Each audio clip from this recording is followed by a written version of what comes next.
I got started in this business actually by just a fluke. I happened to take a course in college after seeing the movie Blow Up with David Hemmings. Good, that's great. Yes, that's great. That's good, that's good. Yes, go on, not again, not again. A couple of days later, I was registering for classes. Go on, yes!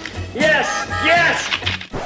Probably the best thing that ever happened to me was meeting the professor, Dick Fleming, who had been a photographer for the Sacramento Bee for a number of years, and we struck up a friendship. And one day told me, he said, there's a big anti-war demonstration, and Dick said, you got some nice pictures here, you should offer them up to UPI. They bought one picture from me for $25, and that was basically it. I can make money by going and having a good day of shooting pictures of something I enjoyed covering. This is the way I want to make a living. I heard that there was an opening in Hawaii through another photographer at the Honolulu Star Bulletin. So I packed everything I owned in 2 foot lockers and my camera bag, got on an airliner, which was the first time I'd ever been on an airliner, flew to a place that I'd never been before. I took my chances on a big jet plane. Never let them tell you that they're all the same. As I came in one day to the city room and I saw this beautiful young lady sitting across the room, and I asked the assignment editor, "Who's that over there?" He said, "Oh, that's the new reporter. Do you want to meet her?" And I said, "Yeah." I first met Ron in the city room of the Star Bulletin on my first day at the job. He was good buddies with the assignment editor, and he finagled going out on my first assignment with me. Grace's first assignment as a reporter. Went back to the city room and I typed up the story. Next day, the picture ran in the paper. Unfortunately, she had not credited the photographer. I knew I had to do a caption, but I didn't give him a byline. So I had to explain to her that that's her job. She said, "No one told me that I had to credit the photographer." So he never lets me forget that to this day. We fell madly in love, and we've been married now for almost 40 years, and it's just been a great relationship. Best thing that ever happened to me. Someone told me there's a girl out there, running her eyes and flowers in her hair. Ron wanted a bigger pond, and UPI had offered him a job at Sacramento, the bureau there. In 1980, I did the entire campaign of Ronald Reagan in his quest for the presidency. And Ronald Reagan's home was in Southern California, and his house was up above the road, and the networks had rented a house across the street. I hear, "How you boys doing today?" And we look up, and here's Governor Reagan up in a tree in a white bathing suit, looked like Tarzan, cutting limbs. And I looked around, and after a moment I said, "Governor, how much longer are you going to be cutting that tree?" He said, "Well, I'm just about done. Why?" And I said, "Well, sir, I've got one hell of a nice picture, and it'd sure be nice to have it exclusive." He said, "Well, I'll see you later," and he climbed down off the ladder. For me, probably one of the biggest honors was Bob Doherty, who was the chief photographer of the Associated Press in Washington. They sent him out on the campaign to recruit me to jump ships. 2 weeks after starting with the AP, I started on the White House.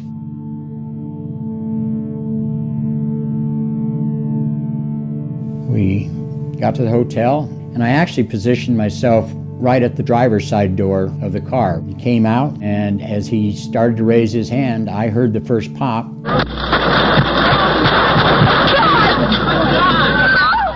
I heard the shot. I saw him grimace. I pushed the shutter down. Now, I'd like to tell you I kept shooting through this hail of gunfire, but quite honestly, the 6 shots are in something like 1.6, 1.9 seconds. There are actually only 3 frames that have the president. The other 3 frames and frames after that, he's out of the sight of it. There was Jim Brady laying on the ground, and Delahanty, the officer, was laying on the other side, and that's when it really set in.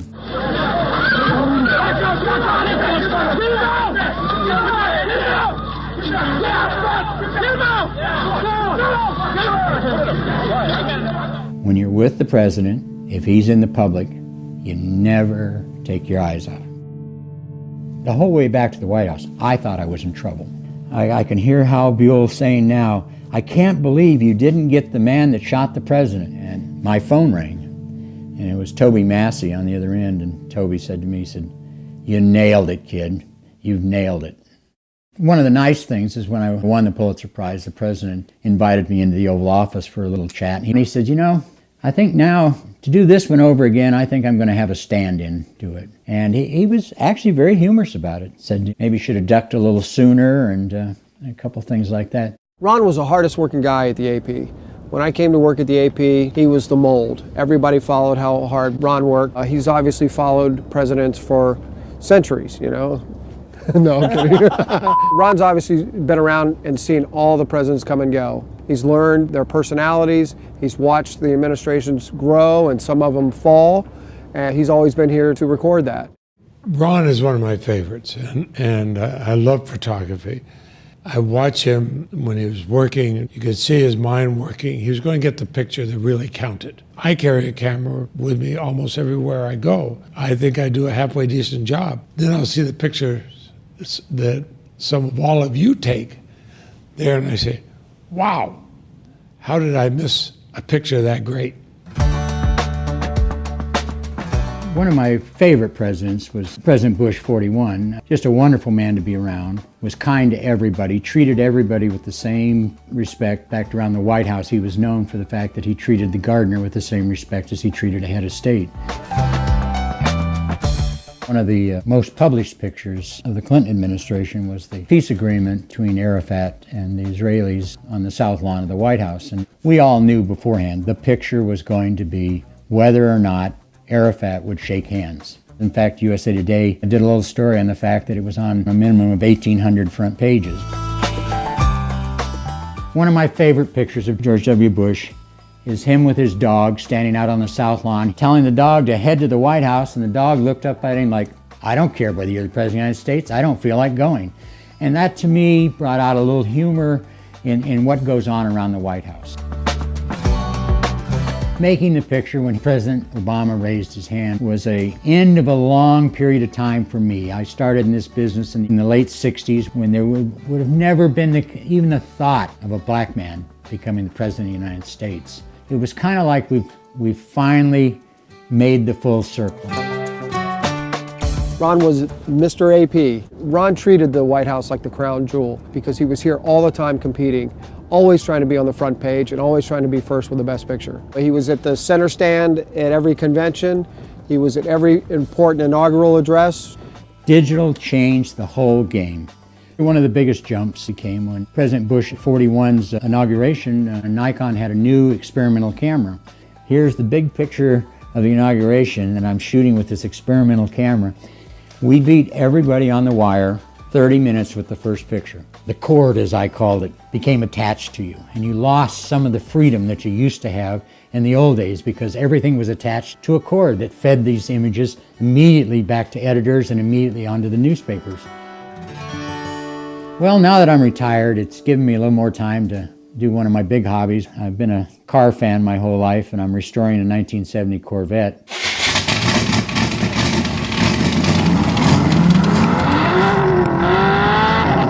And I'm enjoying making more video now that the DSLRs are doing the video. I go with 4 or 5 friends of mine up to Canada, which we've been doing for a number of years. So I enjoy making films which we show around the campfire of our fishing trips. And so I've got so many hobbies that I enjoy doing, plus my family. You know, my wife and my daughter Ashley, they paid the price for a number of years. She understood the passion that most people who don't work in our business don't understand, how someone can't stand not being at work when there's a big story going on.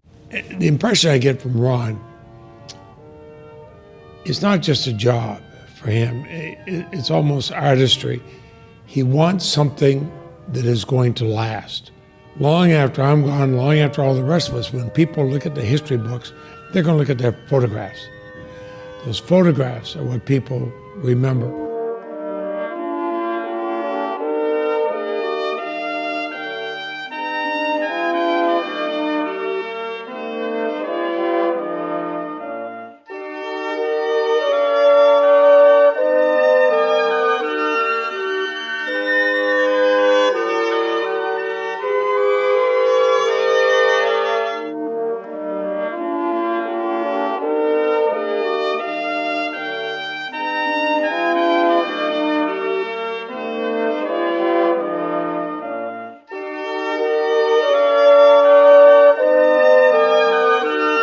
Well, it's really been an honor and a privilege for me to have spent this amount of time doing what I love doing. You know, it gave me the opportunity to work for the Associated Press, and for them to allow me to be the eyes of millions of readers around the world. And I've always felt very privileged at that, and I'm very honored.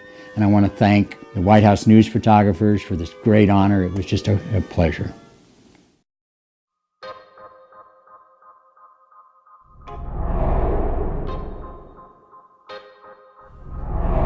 Ladies and gentlemen, the 2013 Lifetime Achievement Award goes to Ron Edmonds.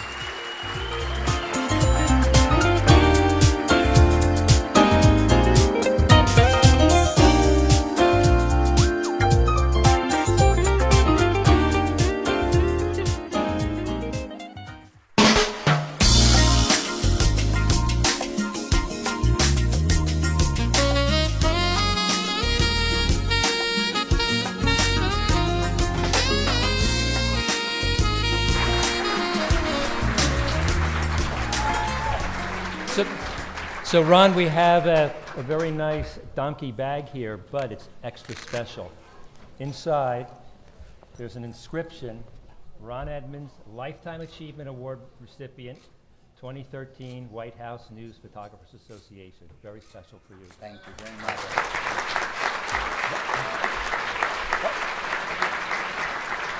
But there's more. You trade me. All right. Oh. So we heard you're getting into video, so now we have for you to shoot some great video still. Steadicam Merlin. For an old man like me that shakes, it's great.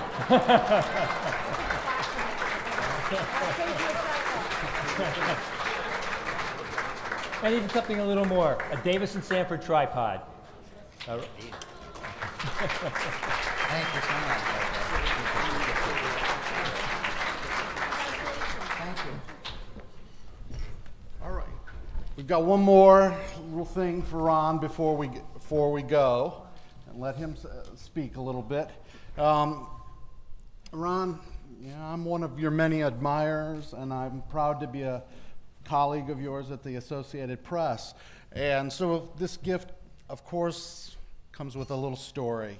So one Sunday, Ron's at home, phone rings, and it's the White House. Ron, the president wonders if you would like to come over for some horseshoes and have a barbecue.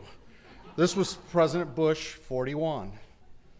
So off Ron went, had a wonderful afternoon, horseshoes with the president, just a pretty neat experience.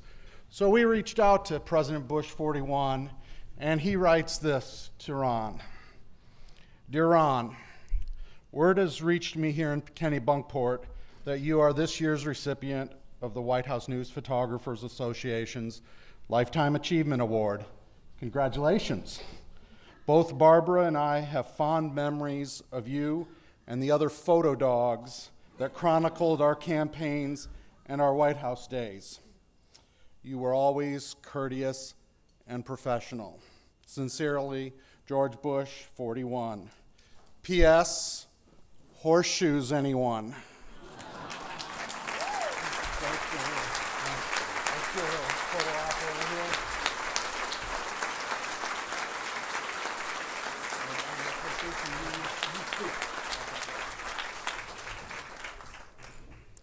Well, first of all, I hate being up here.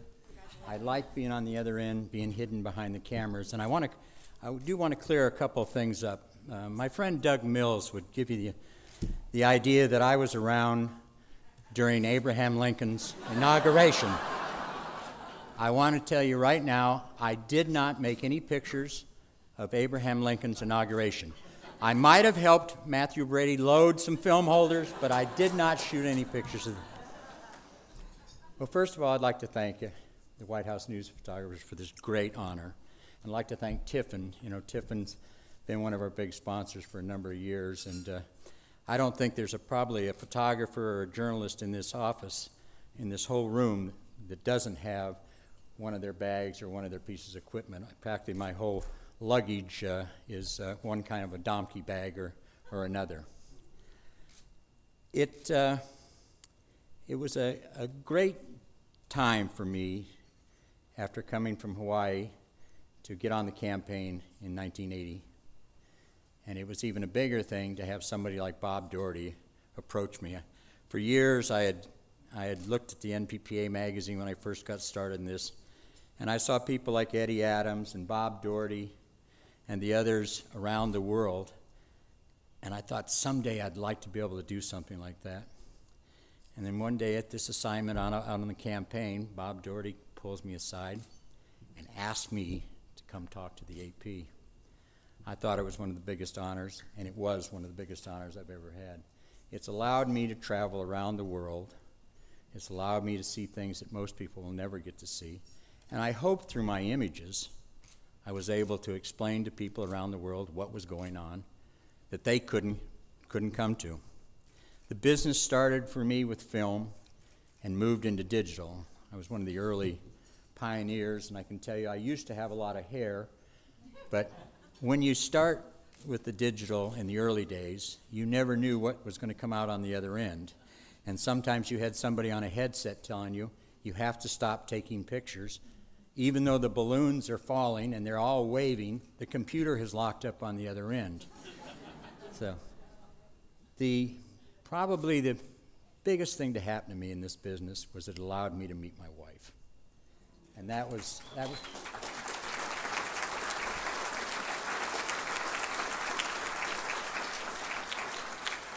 It's not often that you find somebody who's your buddy, your friend, and will put up with the craziness that most of us photographers do all the time. When your wife asks you, why are you getting up at 2 o'clock in the morning with hip boots on and carrying all that equipment out to go take a sunrise picture at the ocean? It takes a lot of understanding to put up with that kind of stuff. I want to thank the Associated Press. They were probably the best employers I could have ever had. It's an organization that treated me really well over the years and allowed me to be the eyes of their millions of readers. And as I said in the little piece on the video, I've felt very honored about that. It's not a lot of people who get a chance to have a canvas to show your work and to explain to people what happened around the world. I'd also like to thank my daughter, who put up with me missing all kinds of things from school. But on occasion, a daughter can really warm your heart. And one day, she came home and she said, "Dad, I'm really, really proud of you." And I said, "Why?" She said, "I was able to stand up today and tell the teacher that the picture on the front of the Weekly Reader was taken by my dad."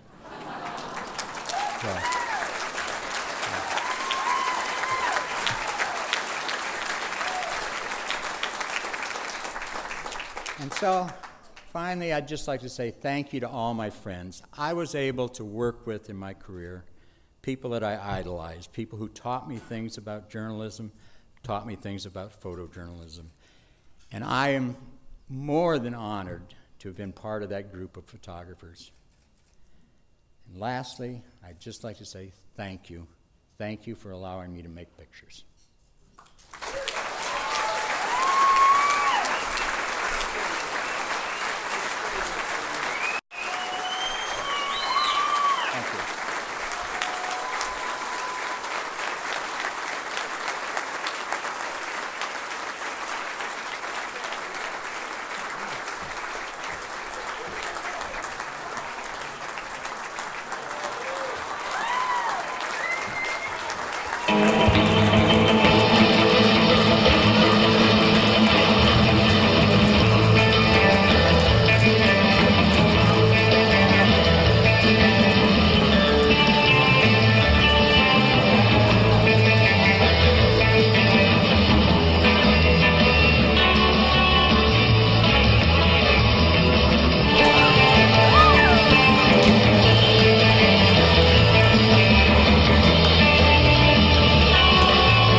Real quick, I'd like to thank Jason Reed and Charlie Darpak who put together that wonderful little piece about me.